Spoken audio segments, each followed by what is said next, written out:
of those. It says when I talk to friends and stuff that drink beyond the pale, they say, well, we can just drink about one of those because it's just too much. So we thought, if you're going to build a business as a brewery, you have to have beers that people can drink a lot of. You also have to make your own little niche. You can't go, I'm going to be all big beers beyond the pale, does it? Or when you're a Scottish brewery, what are you going to do? You're competing with Brewdog all the time, or you're going in a separate way? Yeah. So I prefer more 4.5, 5. Yeah, because it just, you can. In all honesty, I want to see more English miles and stuff start showing up. I want to see some 3% alcohol beers with full flavor. We'll go in the back after. I'll give you a little treat then. So our re-engineered our Hefe wheat beer to be 3%. Well, 3.5. It came out at 3%. But considering how sessionable it is and the nice flavor that it has, I might just keep it as it is. And that we're pretty excited about that beer because it has some great flavor, and it's a yeast that we actually grew in-house. So we're pretty pleased with the way that it turned out. So this is our first big beer, so it's just a wee bit flat. Came out about 8.5% by design. We wanted to do a dark IPA. There's a lot of paler IPAs out there, and I really like Big Rig's black IPA. But you know, I drank enough of it. I think Juan's done a good job with it. But I thought, you know, I'd like to do one as well if we're going to do a big beer, and then make sure that we can create a unique product again that stands out from the offerings that are already available. So, Well, and I think we did a good job with that beer. And I believe when I reviewed that beer, that's when I said, this beer has more back than you do, Chris Phillips. Yeah. But this one's, I think this one turned out quite nice. We let one of our employees, Kevin, choose the dry hop, and we used all Golding, US Golding on this one. I think it came out to be a fairly nice beer. At 8.5%, I mean, it's very smooth. I think we did a good job. As that one at the end would say, a very, very dangerous beer. There's like no water at all. No warming, and it's very smooth. Yeah. Yeah. And we know it's the 8.5. I mean, we went in at over, what's the gravity on it? It was coming in at about 70 something, and we ended up at 12. So we had the attenuation there. I usually, when we have groups coming in here for tours, I'm a fairly confident public speaker. He's a professor at college. But a lot of times when we have a new group come in, you still get a little bit anxious. I'll have about 12 ounces of this, and it'll warm you up and loosen you up. And then by the time I get to the second one, I'm just talking shit. Like it's just, I'm off the hook. So it's, we're super happy that we got it, that you don't have the higher alcohol flavors in here. And I think there's some here. I think we were able to suppress the majority of it with a high pressure fermentation. So this actually fermented at about 15 psi for the duration. But I think with the little residual sweetness that we have there too, helps to mask it quite well. That's how I think the wheat is what's giving it. It's giving it softness. And as well. Which is funny, on Untapped there was some guy who wrote a really shitty review. A lot of times I don't take it personally, but it's one of these issues where if you don't get to Untapped and claim your product before somebody else just puts it up for you, then all kinds of misconceptions get created. So somebody just said this is a chocolate wheat IPA. You know, that's what they called it. It's actually called Luda. And we don't want an association with a name called chocolate wheat because then automatically we think, oh, it needs to taste chocolatey. So this person said, this is an IPA. Yeah, exactly. He goes, there's no chocolate to this, and wheat, it's a lie. So here he is, shitting in my bed without any sort of context of what this beer was actually supposed to be. The chocolate wheat is simply to add color and head. That's it. I mean, any flavor that's imparted to it is insignificant because there's so little of it used. I mean, the body of this beer is just going to be your base malt and the other specialty malts.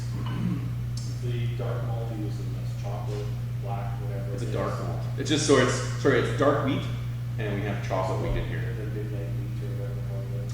What Wehrman just call it dark wheat, and then the other ones call it chocolate wheat. So they're Wehrman products, and I think they both. I think the dark, because we use that in a larger quantity, probably imparts more of that the flavor that we get in this beer. And the chocolate wheat was just more for color. That's the one I tried. I reviewed that one. Oh, did you? How did it review? Cold was okay, but I warmed up because I got the wheat. Yeah. Well, it's like any beer. Like, I mean, it's coming out of the cooler at 4 degrees, but really a lot of these craft beers should be hammered at like 6 or 8 degrees, right? And then that way you can get a lot I of like myself between 10 and 14 myself. Sits on my chair for a few days and then I drink it.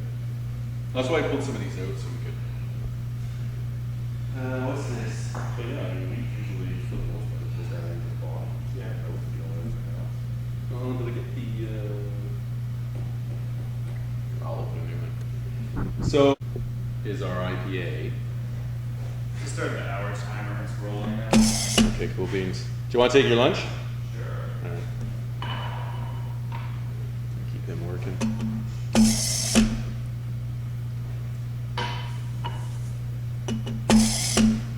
It's my favorite thing in the brewery is my little blasters. Those don't work in my work ever. That's tough. I personally installed that. Well, that's the thing with this. What's interesting about our brewery, I think, is that well over 70%, 75% of us, we're all trades guys that bought into this. We all built it. We were able to offset a lot of labor by just doing it ourselves. We had initial capital of $312,000, and we had $10,000 left in the bank after we started packaging our first brew. So it makes a significant difference if you're able to build your own brewery. And we're gonna have some around. It's a slippery slope. Slippery slope. Well, that's what you guys hear Steve yesterday at the table? Because he wasn't drinking last week. He's in for 1, 2 things. He drinks 1 beer, and he'll have 2 more, he'll have 2 more, then he can't go home. That's the one that happened. Yeah. Fortunately for me, I can walk home. I made sure that it was my wife and insisted on it as well that we get the brewery as close to home as possible. Especially as you start a business, you know you're going to be there a lot. But she knows me as well that you need to be able to get home safely. So I usually either ride my bike or I can walk, or sometimes I drive if there's work to do, like construction stuff. But on those days, I don't get too drunk. Try not to.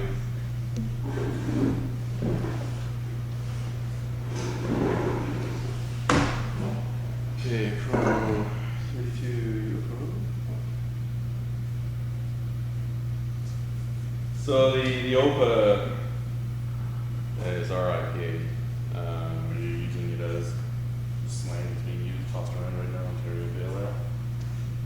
Originally that was the intention, but I'm German background and my kids call my dad OPA. Well, So then I only asked because I was going to say it's not really following that genre to me. It's more flavorful. Well, like anything we do, we kind of, especially with this one, once again, you're coming in late to the game. We wanted to make an IPA, but we wanted to create another crafty, unique beer that's going to be different than other IPAs that are out there. And I mean, as it is, a lot of breweries have gone with that citrusy floral, and I think it's spoiled everybody to think that's what an IPA needs to be. And if you do that, then everybody's just punching out the same product. How do you distinguish yourself in the marketplace with something that tastes like somebody else's beer? So for this one, we leaned a lot on a significant blend of hops, as well as going with an all-German grain bill, which I think creates a very unique tasting beer. I mean, it falls into a certain number of parameters of an IPA, but it's a bit of a thing in the style, I think. I like how you have the 4 American hops and Yeah. We fuck around here Hey, a little bit. No. you have to be unique and different, like when it's on market Wall Street, because the IPA market is saturated. Yeah, we're gonna have to come up with something like that. If you're gonna want to get into this.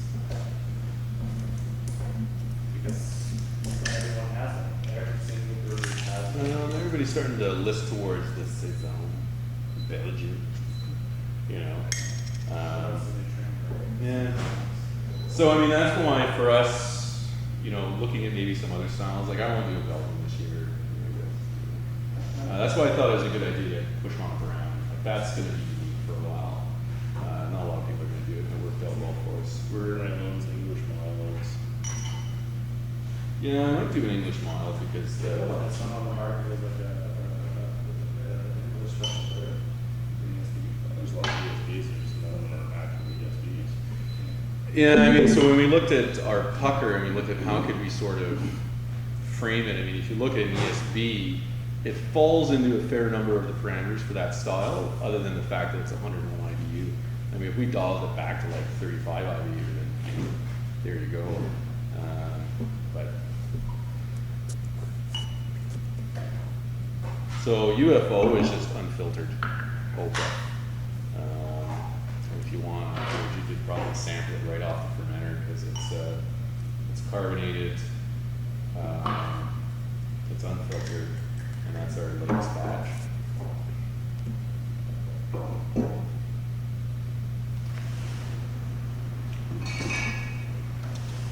I find it's nicer unfiltered. It just has a little bit more nose and flavor. And you get more of the background maltiness. So I was thinking probably moving forward, I'm not going to be filtering it anymore. I'm just going to hold it in the tank at a lower temperature for a longer period just to improve the clarity, not lose so much of the flavor and nose. You'll make Mr. Beaumont happy if you improve the clarity. Who's Mr. Beaumont? Stephen Beaumont. Good beer, right? It's all about clear beer.